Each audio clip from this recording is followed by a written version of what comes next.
நான் வணக்கம் Erode Ivan charge. இப்போ நம்ம பார்க்க போகிற கலெக்ஷன் பார்த்தீங்கன்னா நைட்டி இது எலாஸ்டிக் டைப்னா எக்ஸல் எடுத்தீங்கன்னா 150 ரூபாங்க, டபுள் எக்ஸல் 155 ரூபா ஸ்டார்டிங். குவாலிட்டி நல்லா இருக்கணும். Starting rate minimum 5 piece 10 piece courier பண்ணிக்கலாம்னா குவாலிட்டி நல்லா இருக்கணும். அது பார்த்தீங்கன்னா ஃபுல் டைப் ஜிப் டைப்பு. இது எக்ஸல் எடுத்தீங்கன்னா 150, டபுள் எக்ஸல் 155னா மினிமம் 5 பீஸ் கொரியர் பண்ணிக்கலாம். பாருங்க இது பைப்பிங்கு டைட்டானிக்கு ஜிப் டைப்பு மாடல் 4 மாடல் வரும். இது எக்ஸல் எடுத்தீங்கன்னா 160 ரூபாங்க, டபுள் எக்ஸல் 170 ரூபாங்க. இதிலே பார்த்தீங்கன்னா விலை கம்மி இருக்குது, 150 இருக்குது, 155 இருக்குது. மினிமம் 5 பீஸ் கொரியர் பண்ணிக்கலாங்கண்ணா. அதில் பார்த்தீங்கன்னா ராஜுவாடி இது குவாலிட்டி நல்லா இருக்கும். எக்ஸல் எடுத்தீங்கன்னா 185 ரூபாங்க, டபுள் எக்ஸலும் சேம் ரேட் தான், 5 பீஸ் கொரியர் பண்ணிக்கலாங்கண்ணா.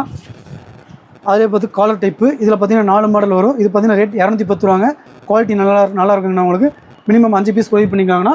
டே மாடல் தானே. கொரியர் ஃபீ அப்புறம் ஆடி முடிஞ்சு 10 நாள் எக்ஸ்டெண்ட் பண்ணிக்கலாம். கொரியர் ஃப்ரீ தானே. ஆவணி 10 வரைக்குமே. இது பார்த்தீங்கன்னா டே மாடல். இது ரேட் பார்த்தீங்கன்னா 195 ரூபாங்க. மினிமம் 5 பீஸ் கொரியர் பண்ணிக்கலாங்கண்ணா. அதில் பார்த்தீங்கன்னா ராஜு டைப் மாடலு இது குவாலிட்டி நல்லாயிருக்கும். இது ரேட் பார்த்தீங்கன்னா 210 ரூபாய் இருக்குது.